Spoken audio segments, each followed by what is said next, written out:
ವರಮಹಾಲಕ್ಷ್ಮಿ ಹಬ್ಬಕ್ಕೆ ರಾಜ್ಯದ ಗೃಹಲಕ್ಷ್ಮಿಯರಿಗೆ ಸರ್ಕಾರ ಗುಡ್ ನ್ಯೂಸ್ ಕೊಟ್ಟಿದೆ. ಅವರ ಖಾತೆಗೆ 2 ತಿಂಗಳ ಹಣ ಇಲ್ಲಿವರೆಗೂ ಹೋಗಿರಲಿಲ್ಲ.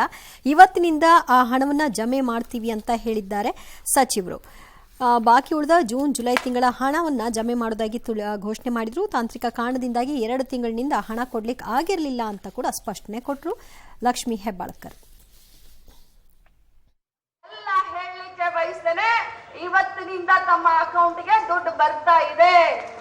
ಕೆಲವು ತಾಂತ್ರಿಕ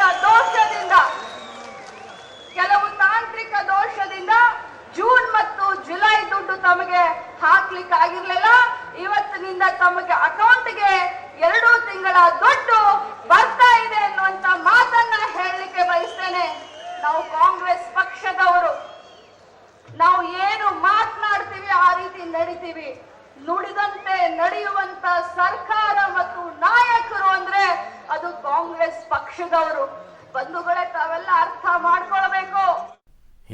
ಈಗ ಆಗಸ್ಟಿಗೆ ಹೇಳಿದ್ರೆ ಹೋದ ವರ್ಷದ ಈ ವರ್ಷಕ್ಕೆ 1 ವರ್ಷ ಆದ್ರೂ ಇನ್ನೂ ತಾಂತ್ರಿಕ ಸಮಸ್ಯೆನೆ. ಅಂದ್ರೆ ನಾವಿನ್ನು ಇದರಲ್ಲಿ ಎಷ್ಟು ಹಿಂದುಳಿದಿದ್ದೀವಿ ತಾಂತ್ರಿಕವಾಗಿ ಅನ್ನೋದು ಅರ್ಥ ಆಗುತ್ತೆ. ದುಡ್ಡಿಲ್ಲ ಅಂತ ಹೇಳಿ ಮೇಡಮ್, ಯಾಕೆ ತಾಂತ್ರಿಕ ಅಂತ ಹೇಳ್ತೀರಾ? ಓಕೆ, ಮತ್ತಷ್ಟು ಮಾಹಿತಿ ಕೊಡ್ತಾರೆ ನಮ್ಮ ಪ್ರತಿನಿಧಿ ಪ್ರಕಾಶ. ಟೆಕ್ನಿಕಲ್ ರೀಸನ್ ಇಂದ 2 ತಿಂಗಳು ಕೊಡಕ್ ಆಗಿರ್ಲಿಲ್ಲ, ಇವತ್ತಿಂದ ಸ್ಟಾರ್ಟ್ ಆಗುತ್ತೆ ಅಂದ್ರು. ಹೋಗಿದ್ಯಾ ಹಲವರ ಖಾತೆಗೆ ಇವತ್ತಿಂದ ಹಣ? ಈಗಾಗಲೇ KYC ಜೊತೆಗೆ ಆಧಾರ್ ಜೋಡಣೆ ಆಗಿರ್ಲಿಲ್ಲ. ಸೊ ಹೀಗಾಗಿ ಒಂದಿಷ್ಟು ಜನ ಪೋಸ್ಟಲ್ ಅಕೌಂಟ್ಗಳನ್ನ ಕೂಡ ಮಾಡಿಸ್ಕೊಂಡಿದ್ರು. ಸೊ ನೇರವಾಗಿ ಒಂದಿಷ್ಟು ಜನರಿಗೆ ಜೂನ್ ತಿಂಗಳ ಹಣ ಈಗಾಗಲೇ ಜಮಾವಣೆ ಆಗಿದೆ. ಇನ್ನೊಂದು ತಿಂಗಳದ್ದು ಇನ್ನೂ 2 ದಿನದಲ್ಲಿ ಜಮಾವಣೆ ಆಗ್ಲಿಕ್ಕಿದೆ. ಈಗಾಗಲೇ 2 ತಿಂಗಳ ಹಣವನ್ನ ಏಕಕಾಲಕ್ಕೆ ಅವರ ಫಲಾನುಭವಿಗಳ ಖಾತೆಗೆ ಜಮಾವಣೆ ಆಗುತ್ತೆ ಅಂತ ಸಚಿವರೇ ಹೇಳಿದ್ರು.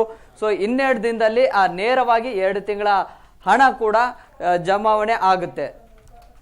ಅದರ ಜೊತೆಗೆ ಈ ಹಿಂದೆ ಟೆಕ್ನಿಕಲ್ ಪ್ರಾಬ್ಲಮ್ ಇಂದಾಗಿ ಕಳೆದ 3-4 ತಿಂಗಳ ಹಣ ಕೂಡ ಸ್ಥಗಿತ ಆಗಿತ್ತು.